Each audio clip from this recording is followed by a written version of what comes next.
Vous écoutez le podcast du Centre de ressources pour les familles militaires Valcartier, le CRFMV en jazz, avec Marie-Josée Lonval.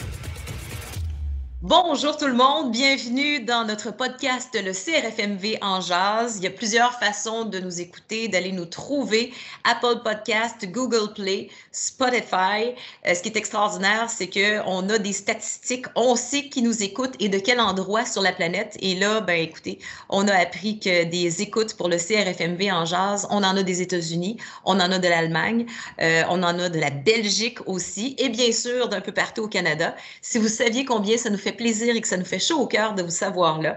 Merci encore une fois et n'hésitez pas à parler de nous à votre entourage, aux gens qui pourraient être intéressés de ce qui se passe au CRFMV, au Centre de ressources pour les familles militaires Valcartier. On a un rendez-vous ensemble à tous les 2 vendredis. Le CRFMV en jazz, c'est différents services qui sont mis à votre disposition. Puis, ben, moi, j'ai le plaisir, le grand bonheur de m'entretenir avec les gens qui évoluent au Centre de ressources. Puis, on peut dire que c'est notre volume 2 de plusieurs épisodes qu'on va faire et qu'on a décidé de baptiser « Vie de parents militaires ». D'ailleurs, je vous invite à aller faire l'écoute de notre premier volume qui était consacré au Terrible 2, l'âge de 2 ans où il y a l'éveil de l'opposition, l'affirmation de soi. Si vous êtes en train de traverser ça, dites-vous là-dedans que c'est une magnifique boîte à outils pour traverser la tempête. Alors, je vous le suggère fortement. Et là, c'est comme si on faisait une avance rapide un peu sur l'âge des enfants qui sont peut-être un peu plus vieux. Et c'est quand le développement social commence à se faire voir aussi. Ça peut commencer plus jeune, mais ça s'affirme beaucoup quand les enfants sont rendus, par exemple, à l'école primaire. Mes 2 invités aujourd'hui, on a Audrey Charland. Audrey, bonjour. Bonjour. Quelles sont tes fonctions au Centre de ressources pour les familles militaires Valcartier? Donc, de mon côté, je suis éducatrice spécialisée à l'équipe intervention. Je fais des interventions, en fait, avec les parents qui vivent des difficultés, soit avec les comportements de leurs enfants ou qui ont des enfants avec des besoins spéciaux. Je fais aussi des interventions avec les jeunes aux besoins quand, justement, les problèmes d'adaptation sont plus difficiles au centre. Donc, c'est un tout nouveau service qui est offert, en fait, au Centre de ressources pour les familles militaires Valcartier depuis septembre 2020. Donc, c'est tout nouveau, c'est en développement. Donc, voilà, ça va faire 1 an, en fait, dans quelques mois que je suis parmi l'équipe. Bien, bienvenue parmi nous. Puis merci d'avoir accepté l'invitation pour notre podcast aujourd'hui.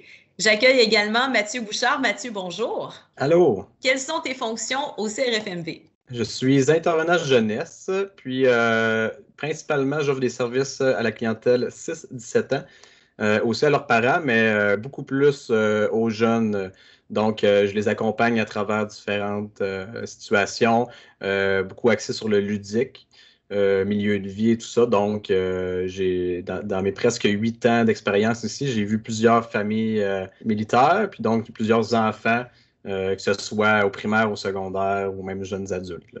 Et aujourd'hui, ben, le podcast va se concentrer davantage sur le réseau d'amis. Puis on dirait que j'entends les gens qui nous écoutent, puis il y en a qui disent « Oh mon Dieu! » Tu sais, ça peut être quelque chose de merveilleux, le cercle social puis le cercle des amis. Puis ça peut être aussi quelque chose qui peut amener un certain nombre de soucis ou d'inquiétudes pour les parents. Alors, ben, si tu le veux bien, Mathieu, je vais te donner la parole en premier pour que tu nous parles de la place des amis, l'importance que ça peut avoir dans le développement d'un enfant. Oui, donc là, on va parler du réseau d'amis, principalement chez les 6-12 ans, donc au primaire, parce que rendu au secondaire, c'est une toute autre histoire. Peut-être qu'on va en faire un prochain podcast, je ne sais pas, mais clairement, ça s'en vient juste de plus en plus important dans la vie de l'enfant plus vieil. On va commencer avec le contexte réalité militaire, que je trouve important d'aborder tout de suite, parce que de mon expérience, d'avoir côtoyé beaucoup d'enfants qui ont déménagé plusieurs fois. Des fois, on parle de 4, 5, 6 déménagements, puis pas juste dans la même ville ou dans la même province. Des fois, c'est des francophones qui s'en vont dans une province anglophone, qui reviennent dans la province. Donc, il y a beaucoup de déménagements, puis qui dit déménagement, mais dit reconstruction du réseau. Donc, ces familles-là se doivent, en quelque sorte, d'avoir des aptitudes sociales pour se faire des amis, tout ça. Puis, en tant que parent, je pense que c'est une des choses qui peut peut-être nous stresser beaucoup parce que on n'a pas le contrôle là-dessus. Tout ce qui se passe à l'école, c'est comme une des premières fois qu'on fait face à bon, ben, je peux pas choisir pour lui ses amis, je peux pas choisir pour lui son professeur même. C'est toute une zone qui est, oui, on peut être là, supporter, aider, mais c'est un peu advienne que pourra. Là. On va faire notre meilleur pour inculquer des valeurs à notre enfant, mais après, une fois qu'il est sur le terrain, puis c'est lui qui doit faire ses propres actions, ses propres choix. Je sais pas ce que vous en pensez un peu à ce niveau-là. Même plus vieux, les enfants, dans tous les changements, juste des déménagements et tout ça, vivent des émotions, vivent des choses qui viennent les chambouler. Et en plus d'aller se faire des amis à travers tout ça, c'est tout qu'un défi. Puis ça amène un gros stress. Tu sais. Et eux, ils se disent un peu, ben, je vais avoir l'air de quoi? Mes amis, ça va être quoi? Puis si jamais même il y a un changement de province, souvent il y a un changement de culture. Surtout si on parle du Québec versus le reste du Canada, ben, il y a vraiment des changements culturels qui doivent s'adapter aussi, là. Comment on prépare un enfant à ça? Au centre de ressources, ben, il y a justement un volet absence-mutation. On a des collègues qui travaillent spécifiquement à ce volet-là. On n'entrera pas en profondeur là-dessus parce que c'est quasiment un podcast en soi, là, la mutation, tout ça, mais on offre des ateliers en lien avec la mutation. Donc, autant le parent va être accompagné, autant qu'on l'offre aussi aux enfants puis aux ados. Donc, c'est beaucoup dans le concret. OK, tu t'en vas à Saint-Jean, ben, y a-tu un skatepark pas loin? OK, y a-tu une maison des jeunes? OK, y a-tu. Il y a un Tim Hortons proche de chez vous, là, ben, tu vas peut-être pouvoir aller là avec tes amis ou peu importe. T'sais. C'est très concret. Puis après ça, dans les émotions, le deuil de changer de place, tout ça. Après, chaque enfant est différent, puis ses aptitudes à se faire des nouveaux amis, ben, c'est pas les mêmes, évidemment. Donc, il y en a qui vont avoir première journée d'école. Boum, il va avoir 15 amis, tout le monde va l'apprécier, il est capable de parler à tout le monde, puis aucun problème. Tandis qu'un autre, ben, ça va prendre 1 semaine, 2 semaines, puis là, il va se faire 1 ami, 2 amis, mais ça va rester son noyau pendant toute l'année, tout le primaire. Donc, il n'y en a pas un qui est meilleur que l'autre. Après ça, il ne faut pas non plus juger notre expérience de parent quand on était enfant, je veux dire. Peut-être que moi, en tant que père, quand j'étais jeune, c'était ultra facile. J'étais dans l'équipe de soccer, j'étais le capitaine. Puis là, je vois mon enfant qui a juste un ami, puis que ça le suffit. Puis je suis là, voyons, je comprends pas pourquoi il devrait aller chercher d'autres amis. Mais lui, tu sais, vous êtes des personnes différentes. Donc, c'est de regarder aussi, justement, qu'est-ce qu'on veut versus qu'est-ce que notre enfant veut. Mais pour revenir un peu plus concret, je pense que tout part un peu de nous en tant que parents, nous en tant qu'amis, parce qu'on en a des amis aussi. Donc, de montrer l'image d'une relation saine à ses enfants, ça passe par un modèle. Il faut être un modèle en quelque sorte pour son enfant. Il faut lui inculquer les valeurs qui nous sont chères, mais on essaie de le faire à travers nos actions. Donc, c'est de donner l'exemple. Donc, c'est quoi une relation saine? Oui, Audrey? Ben, moi, je vois ça comme étant une relation qui est dans le respect. Puis le respect dans on écoute ce que l'on nous dit, puis on le prend aussi. Une relation où est-ce qu'entre amitié, on sent qu'on est capable de dire ce qu'on a envie de dire, ce qu'on a envie de vivre, puis qu'on va se sentir écouté de l'autre personne. Je pense que c'est les bases, en fait, d'une belle relation d'amitié, même autant qu'adultes, ce sont, en fait, le modèle à montrer, en fait, à nos enfants. Là. Si, admettons, on a, par exemple, des amis très proches de nous, des relations qui sont saines, là, comme tu l'expliques, Mathieu, mais que notre enfant développe, par exemple, son best à l'école, là, son meilleur ami, c'est un petit gars que tu regardes aller et tu te dis « Ouais, moyen ». Tu sens que ton enfant est teinté un peu de ce qui n'était pas avant. Là, tu te dis « Ciel, cet enfant n'est pas une bonne influence pour le mien ». Qu'est-ce qu'on fait dans ce temps-là? Je ne sais pas si ma réponse va satisfaire tout le monde, mais des fois, c'est à l'enfant aussi d'apprendre de ces situations-là. Donc, ça vient un peu justement là, au prochain volet que j'ai nommé tantôt, c'est communication parent-enfant.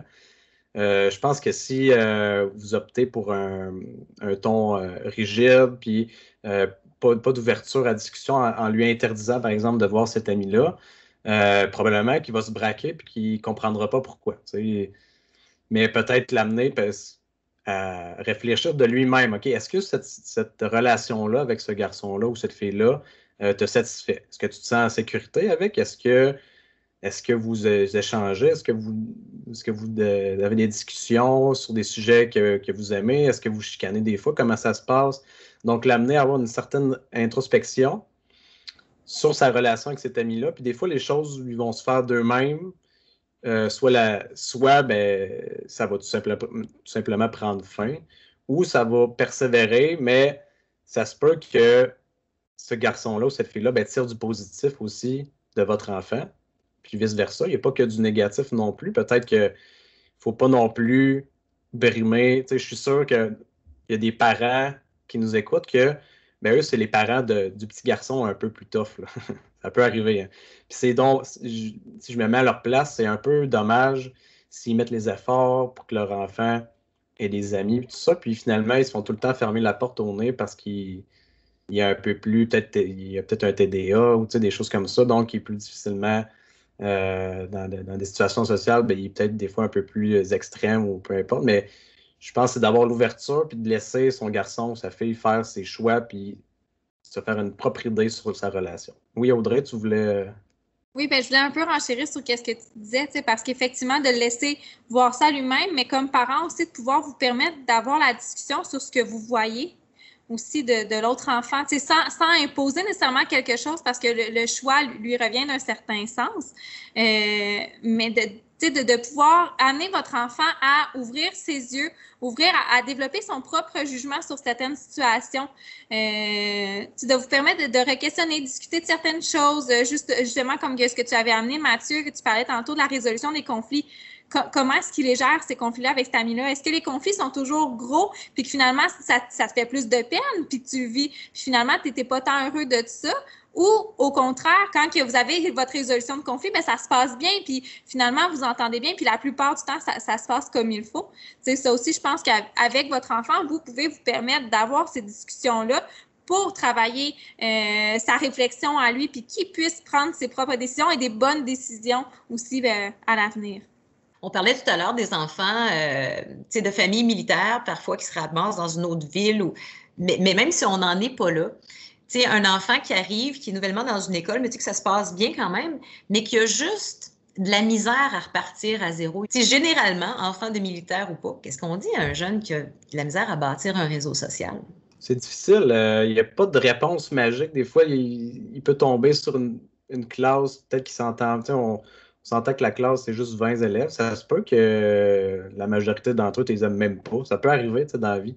Mais le temps fait bien les choses, je pense. C'est sûr que de laisser le temps à son enfant, gars, prend le temps, 1 semaine, 2 semaines, ça peut prendre 1 mois, 2 mois, mais il va finir par s'adapter. Puis si mon expérience en tant qu'intervenant jeunesse ici m'a appris un peu, surtout en lien avec la clientèle militaire, je trouve que ces enfants-là sont extrêmement résilients.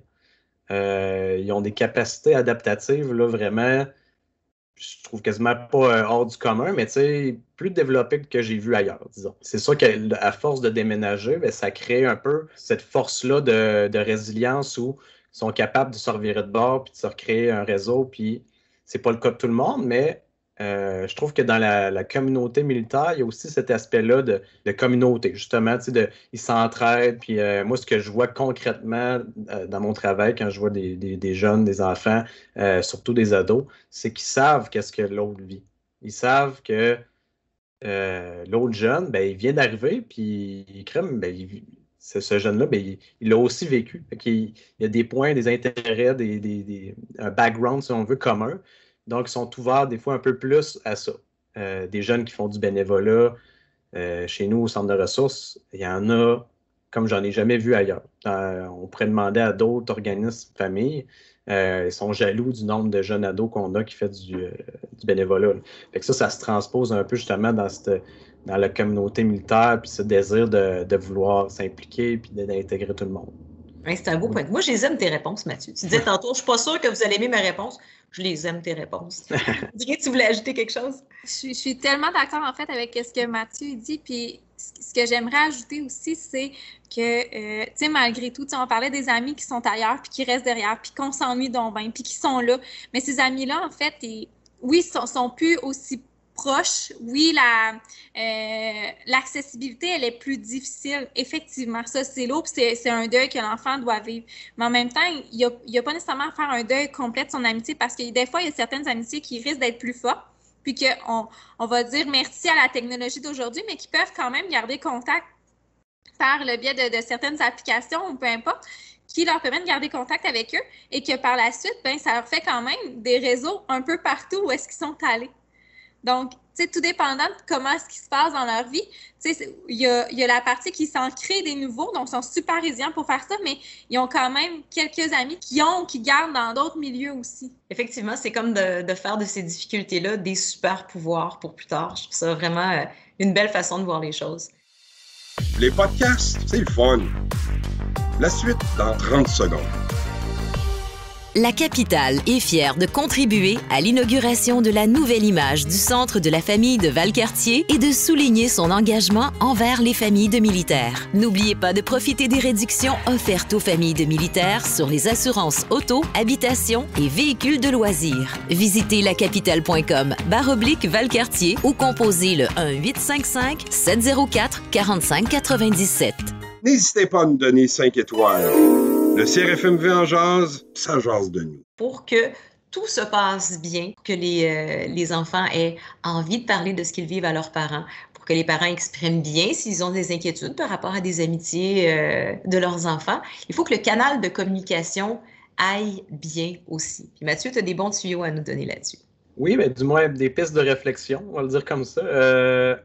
Communication parent-enfant, je pense que le primaire, c'est un beau terrain de jeu justement pour regarder la communication qu'on a avec son enfant, là, toujours en ayant en tête le réseau d'amis. Donc, de s'intéresser tout simplement aux amis que notre enfant a. Puis, toujours se ramener un peu en tête que la chicane qu'il y a avec Jérémy là, en après-midi parce qu'ils n'ont pas voulu partager un ballon ou peu importe, puis que ça lui a fait de la peine puis qu'il pleure, bien, cette peine-là, est sentie et est réelle. T'sais. Parce que son ami Jérémy, pour lui, c'est un pilier peut-être à l'école. Peut-être c'est sur lui qui compte, c'est sur lui qui dit ses secrets, puis il donne sa confiance. Puis là, s'il arrive pour nous, yeux de parents, d'adultes, on va peut-être dire, ben là, il t'a volé ton ballon, reviens-en, c'est pas grave. Mais il faut vraiment le voir autrement. Puis comme s'il pense que c'est la fin du monde, c'est parce qu'il pense pour vrai. Même si pour nous, c'est anodin, illogique, puis tout ça, mais c'est d'accueillir ça, puis de ne pas réduire ou de ne pas dénigrer un peu ce sentiment-là. D'accueillir comme il se sent, puis de dire « Ah, OK, tu as eu de la peine, OK, bon. » Fait que d'y aller dans le positif, puis dans la recherche de solutions, de l'écouter, puis tout ça. Comme ça, il va être plus enclin à vous parler de ses problèmes, à vous parler de ses réussites, tout ça. Puis toujours en ayant en tête qu'à un moment donné, il va arriver au secondaire. Puis que c'est...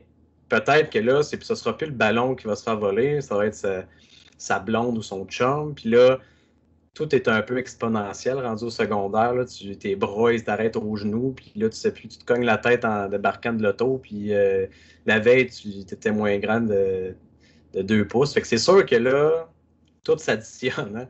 Donc, on veut établir ce canal de communication, comme tu as dit, le plus tôt possible, puis le nourrir, puis le faire grandir, puis dans l'espoir que ça porte ses fruits un peu rendu au secondaire.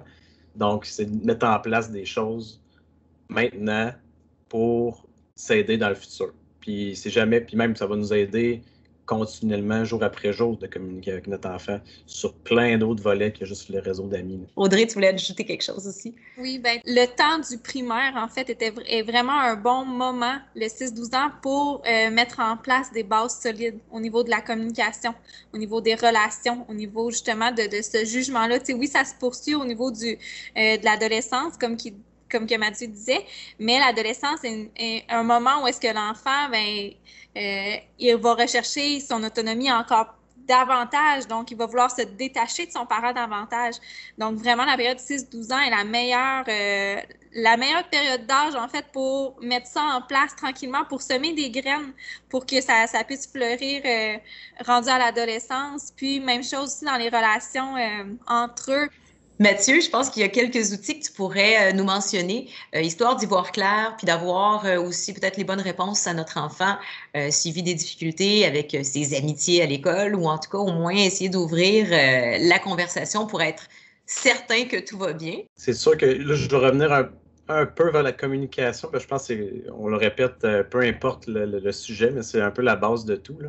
Oui. Donc, puis de ne pas abandonner non plus. Si vous mettez des choses en place, c'est de persévérer. Ça se peut que si vous n'aviez pas l'habitude de demander à votre enfant qu'est-ce qui s'est passé dans sa journée, puis qu'est-ce qu'il a fait, puis quel ami, qu'est-ce qui s'est passé, bien, ça se peut que le jour 1, 2, 3, 4, 5, 6, 20, 30, il vous dit « je sais pas », mais c'est de ne pas abandonner. C'est votre rôle de parent de persévérer puis de continuer à lui demander.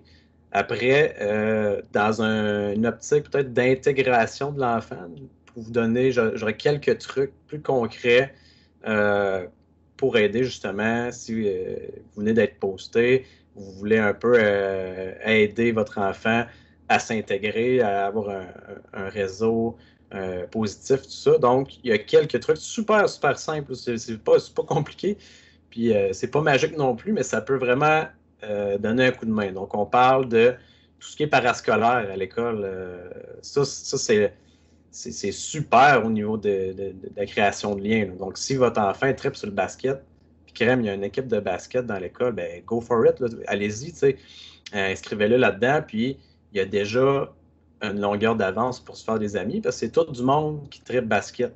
Puis en partant, ils ont un point en commun. Là, je dis basket, mais après, ça pourrait être un camp d'été de skateboard, d'équitation, peu importe. Après, là, il y a mille et une manières d'aller chercher les intérêts de votre enfant. Cours de dessin, karaté, de peinture, ou peu importe. S'il s'en vient un peu plus vieux, là, 10, 11, 12, y a-t-il une maison des jeunes proche de chez vous? Essayez de le sortir un peu de sa zone de confort. Peut-être qu'il ne voudra pas au début. Peut-être que lui, il y a certains enfants un peu plus paresseux, si on veut, de nature, de justement aller les pratiques de basket, ben, ça peut peut-être venir le challenger puis le stresser, puis il ne voudra pas, mais une fois un petit peu, justement, pas amener de force, mais tu sais, convaincu, admettons, on va dire ça comme ça, que ça va être positif, mais par après, il va vous remercier, dire hey, j'ai trippé, merci, papa, merci, maman, de m'avoir amené là. Tandis que là, une journée, ben, il braillait quasiment parce qu'il ne voulait pas y aller. Oui, Audrey, je t'écoute. Pour amener un plus à ce que Mathieu disait, juste souvent, ça se peut aussi qu'un enfant va davantage se créer un réseau au sein de son activité extérieure. À ce moment-là, il va vraiment connecter avec ces gens-là, puis ça va être ces personnes-là, son réseau. Mathieu, tu voulais nous parler d'un tableau auquel on peut se référer. Moi, j'aime ça, les graphiques. Oui, moi, j'aime tout ce qui est concret, facile d'utilisation, surtout en tant que papa, intervenant, tout ça. Moi, j'adore ça. Donc, c'est un tableau de la connaissance de soi, si on veut. Puis ça, je pense, c'est autant valide pour l'enfant que le parent. Ça, c'est un travail d'une vie, là, se connaître, parce que c'est pas... si on n'évoluait pas dans notre connaissance de soi, ben on aimerait encore Pokémon, puis c'est important d'évaluer ça avec son enfant. Puis regardez, c'est juste un tableau, dans le fond. Asseyez-vous avec votre enfant. Donc, d'un, ça va travailler la communication. Puis, c'est de regarder avec votre enfant... OK, bon, c'est quoi tes intérêts? C'est quoi tes forces? Qu'est-ce que tu aimes? C'est quoi que tu aimes manger? Juste ça, juste regarder c'est quoi ses désirs, qu'est-ce qu'il recherche chez un ami, de le mettre sur papier, regarder ça ensemble. Puis là, après ça, il peut avoir des « Ah, ben OK, je suis tel type de personne » ou ben, « Voici mes intérêts ». Des fois, de les nommer, de les écrire, ça peut juste... On prend du temps pour soi, puis regarder qui on est, puis qu'est-ce qu'on veut. C'est extrêmement simple, super pratique. Puis après ça, ben en même temps, c'est un beau moment parent-enfant à avoir. Mathieu, des fois, c'est pas évident. Tu sais, on peut manquer d'imagination pour poser des questions. Puis je trouve que tu as l'air d'avoir des Moses de bonnes idées. Est-ce que tu voudrais nous donner un coup de main concrètement? On peut-tu te demander de l'aide? Dire, moi, cet exercice-là, il a l'air trippant. J'aimerais ça le faire avec mon enfant. Tu peux-tu nous aider?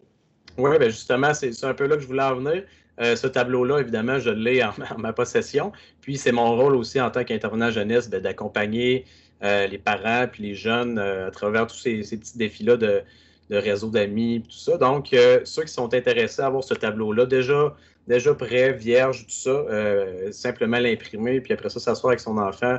Pas besoin de vraiment plus d'explications. C'est super simple. Donc, vous pouvez m'écrire au service jeunesse à commercial crfmv.com. On va le mettre dans la description là, du podcast. C'était le deuxième volet. On va les numéroter. Les amis, je pense qu'on a trop d'affaires à se raconter. Vie de parents militaires. Je pense qu'il y a plein d'autres étapes qu'on va avoir grand plaisir à découvrir ensemble. Puis vous mettez le doigt, là, les amis, sur des affaires qui nous arrivent des fois, on a l'impression d'être les seuls à les vivre, ou on sait que les autres les vivent, mais on n'a pas l'impression que c'est aussi intense chez notre voisin. Puis de sentir qu'on n'est pas tout seul, puis de sentir que les tempêtes, ils s'en traversent aussi chez le voisinage, bien, je pense que ça fait du bien. Vous nous donnez aussi des bons outils pour aider nos enfants, se rappeler que nous autres aussi, on a été des petits mousses, puis qu'on avait besoin aussi de se faire tenir par la main dans certaines situations, puis d'être autonome dans d'autres. Moi, je pense que vous nous ramenez pas mal les pendules à l'heure. Mathieu Bouchard, merci infiniment. Audrey Charland, merci infiniment. Ça a été un plaisir de vous parler. On se donne ce rendez-vous bientôt pour un volume 3. Oui, bien sûr. Merci beaucoup à toi, Marc-Josée. Merci d'avoir participé au CRFMV en jazz. Suivez-nous sur Apple Podcast, Google Podcast et Spotify. C'était le CRFMV en jazz.